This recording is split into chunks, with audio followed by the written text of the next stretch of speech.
Alors bonsoir Paul, comme promis, je fais le petit montage test comme tu m'as demandé.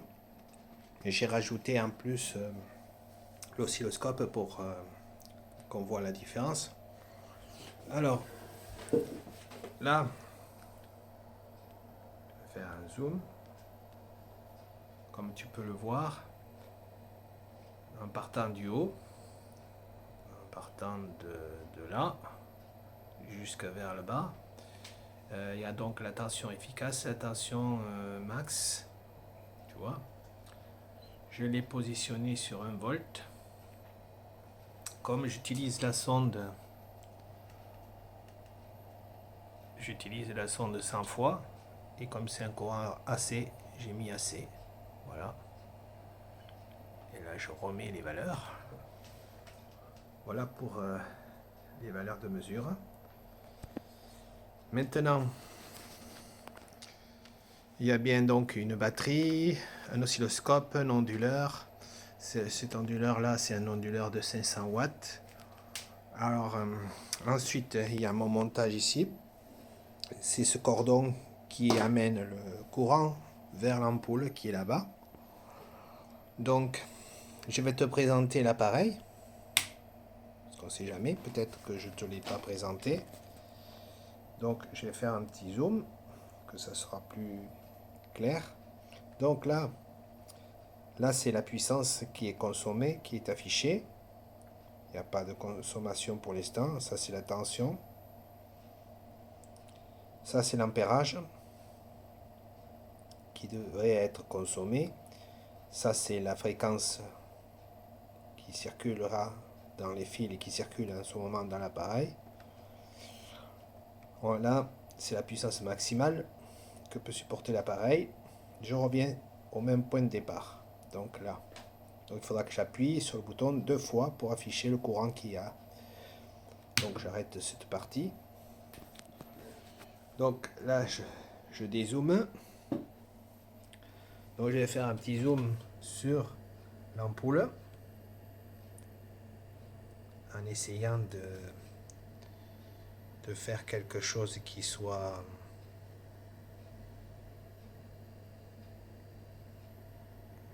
tu vois, regarde. Là, normalement, je vais ajuster ça.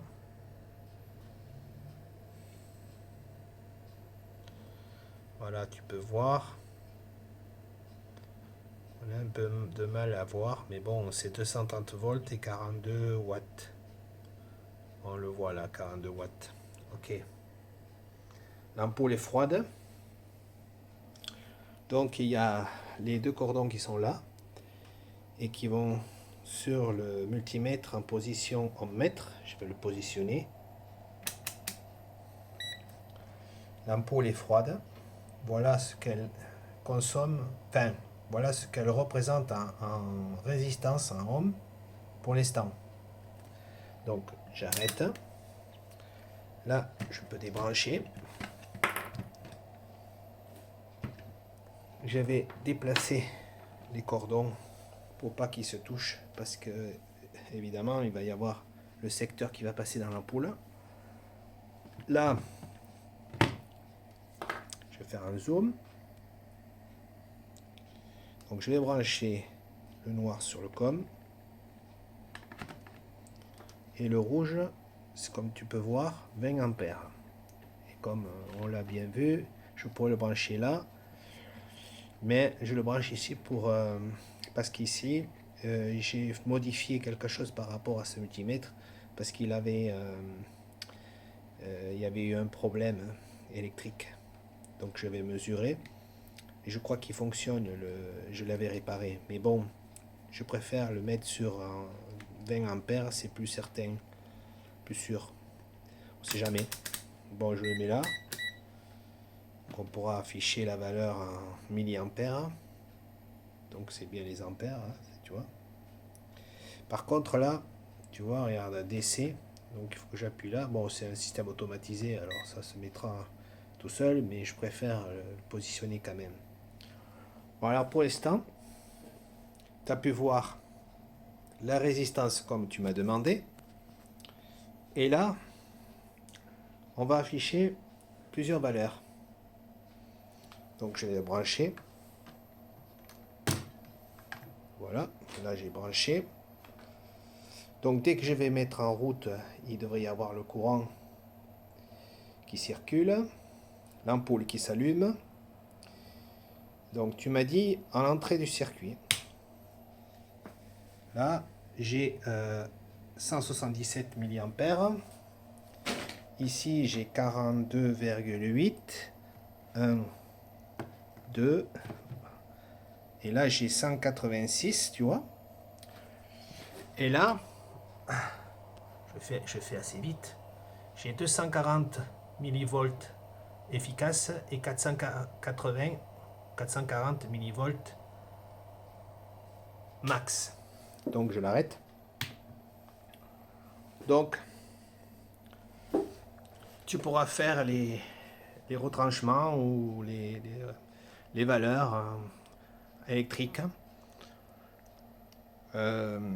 Donc j'ai donc fait les mesures, mais sauf que bien sûr qu'il lui mesure les valeurs dans les plages, il va jusqu'à 400 Hz celui-là d'appareil.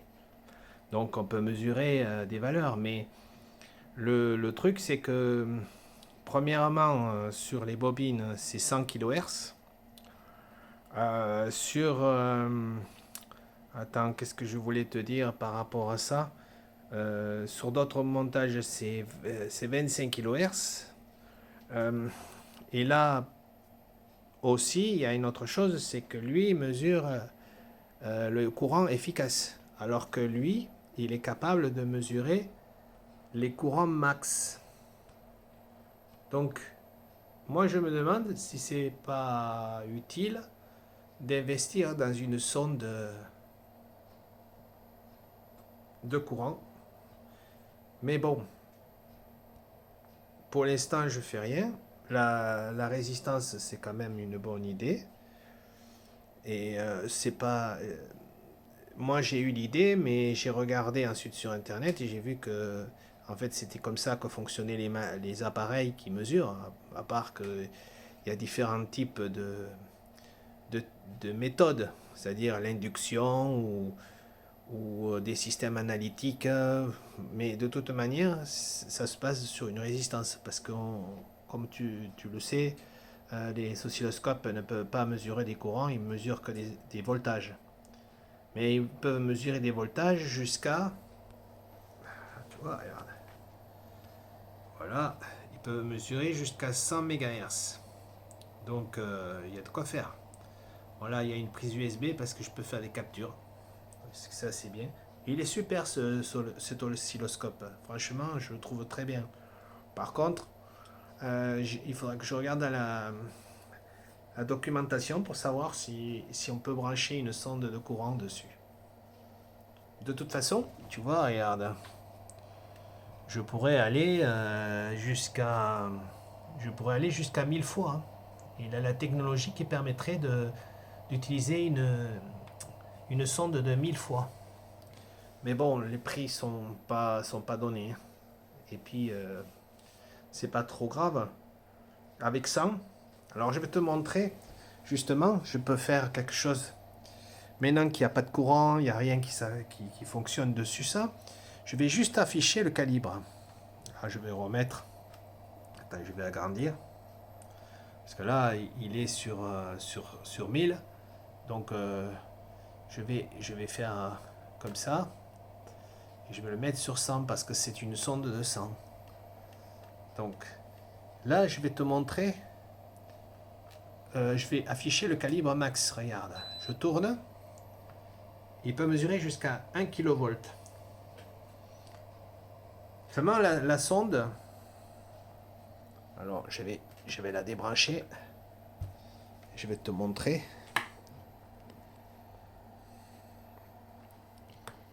Alors, est-ce que je vais dézoomer.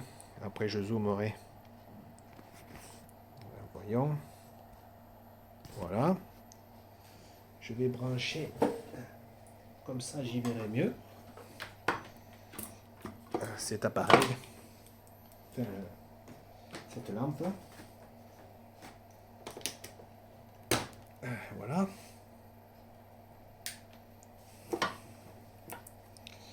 Comme ça, je pourrais faire un zoom. Et comme ça, tu pourras voir. D'ailleurs, c'est pas dans le bon sens. Alors, tu vois, regarde. 2 kV. DC plus AC. P4000 série. Tu vois, high-tech voltage, etc. Il y a une impédance de 100 mégaohms dedans. Donc, le problème, c'est que c'est prévu pour 250 MHz. P, tu vois, P4250, si tu veux avoir la référence. Donc, cette sonde, je l'ai pas coûté, elle m'a pas coûté très cher en fait. Donc, mais je vois bien que par rapport à l'oscilloscope, peut-être qu'elle n'est pas parfaitement adaptée à cet oscilloscope. C'est pour ça que j'ai commandé deux sondes de 1 sur 100 à 100 MHz qui s'adaptent parfaitement à cet appareil. Comme ça, je pourrais faire des mesures et faire des comparaisons, on va dire. Voilà. Donc, la vidéo est donc terminée. Si j'ai oublié de faire quelque chose, tu peux me le dire, il n'y a pas de souci. Bon, à plus.